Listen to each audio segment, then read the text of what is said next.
Welcome to KC news today. NTR 101వ జయంతి వేడుకలు మట్టగుంటలో ఘనంగా జరిగాయి.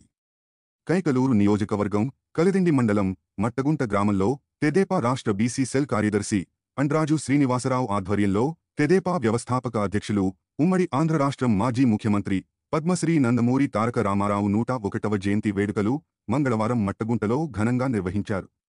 ముందుగా ఎన్టీఆర్ చిత్రపటానికి పూలమాల వేసి ఘనంగా నివాళులర్పించి 50 మంది వృద్ధ మహిళలకు వితంతువులకు చీరలు పంపిణీ చేశారు.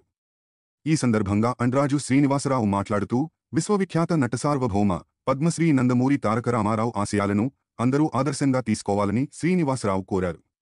కూడు గూడు గుడ్డ నినాదంతో తెలుగుదేశం పార్టీని స్థాపించి 9 నెలలలోనే పార్టీని అధికారంలోకి తీసుకొచ్చి సమాజమే దేవాలయం, ప్రజలే నా దేవుళ్ళు అనే స్ఫూర్తితో రాజకీయాలలో పెను మార్పులు తీసుకొచ్చిన ఘనత ఎన్టీ రామారావుకే దక్కుతుందని, పటేల్ పట్వారీ వ్యవస్థ, కరణం మనసుబుల వ్యవస్థలను రద్దు చేసి తెలుగువారికి ఆరాధుడయ్యాడని ఆయన కొనియాడారు. రాష్ట్ర రాజకీయాలతో పాటు కేంద్ర రాజకీయాలలో సైతం చక్రం తిప్పిన ఘనత ఎన్టీఆర్దేనన్నారు.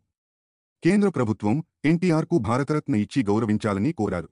కార్యక్రమంలో DC vice chairman Nagidi Veerabrahmam, panchayat ఉప సర్పంచ్ కోక సుజాత, తిరుమణి పాండురంగారావు, కోపనాతి వెంకటేశ్వరరావు, తిరుమణి గోపాలకృష్ణ, నల్లమోతు వెంకటేశ్వరరావు, తిరుమలశెట్టి వెంకటేశ్వరరావు, దున్న సత్యనారాయణ, రాజనాల పరశురామయ్య, కోపనాతి విష్ణు, తిరుమలశెట్టి ఈశ్వర పరశురాముడు, తిరుమణి చిన్ని కృష్ణ, తిరుమణి నాగరాజు, బొడ్డు వెంకటేశ్వరరావు, కోపనాతి శంకర్రావు తదితరులు పాల్గొన్నారు.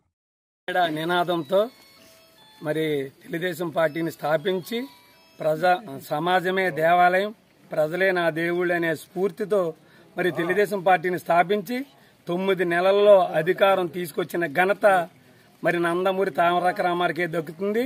మరి 9 నెలల్లో అధికారం తీసుకొచ్చి మరి తెలుగు రాష్ట్రాల్లో అప్పుడు పడుతున్న ప్రజా వ్యతిరేక విధానాలైన పటోల్ పటారి వ్యవస్థ కానీ, మనసుబు కర్ణ వ్యవస్థ కానీ రద్దు చేసి తెలుగు ప్రజలకు మోక్షం కలిగించిన వ్యక్తి, మహోన్నత వ్యక్తి మరి నందమూరి తారక రామారావు.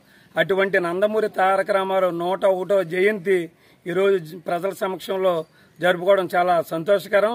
మరి ఏదైతే రాజకీయాల్లో అప్పుడు అగ్రవర్ణాలు మాత్రమే రాజ్యాధికారంలో భాగస్వాములుగా ఉన్న సందర్భంలో మరి బడుగు బలహీన వర్గాలకి, ఎస్టీలకి, మైనారిటీలకి అందరికీ రాజ్యాధికారంలో భాగం కల్పించాలనే సంకల్పంతో మరి ఆ రోజున పార్టీ స్థాపించి మరి అనేక మందిని బీసీలను కానీ, ఎస్సీలను కానీ, ఎస్టీలు కానీ మంత్రులుగా, ఎమ్మెల్యేగా, మరి ముఖ్యంగా మీరు బీసీలని మరి స్థానిక సంస్థల్లో రిజర్వేషన్ కల్పించి మరి సర్పంచ్లుగా, ఎంపీడీసీలుగా, కార్పొరేషన్ చైర్మన్లుగా మరి ఈరోజు బీసీలు 34% రాజ్యాధికారం సాధిస్తున్నారంటే అది ఎన్టీ రామారావు దయ అని తెలియజేస్తూ మరి అలాంటి మహోన్నత వ్యక్తి ఎన్టీ రామారావు జన్మదిన వేడుకలు ఈరోజు ప్రజల సమక్షంలో జరుపుకోవడం చాలా ఆనందంగా ఉంది.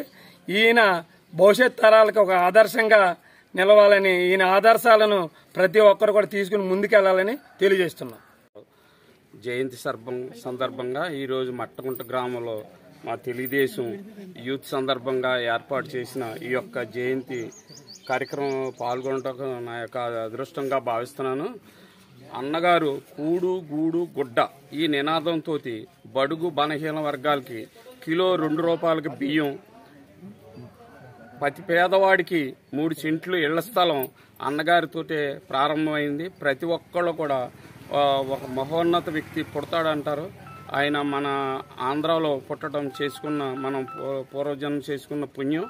ఆయన ప్రధానమంత్రి అవగల స్థాయిలో అనుకోకుండా ఆయన మరణం సంభవించింది. లేకపోతే ఆయన దేవగౌడ స్థానంలో మన స్వర్గీయ నందమూరి ఎన్టీ రామారావు ఉండవలసిన మాట. ఈ సందర్భంగా ఆయన్ని స్మరించుకుంటూ ఈ అవకాశం ఇచ్చిన నాకు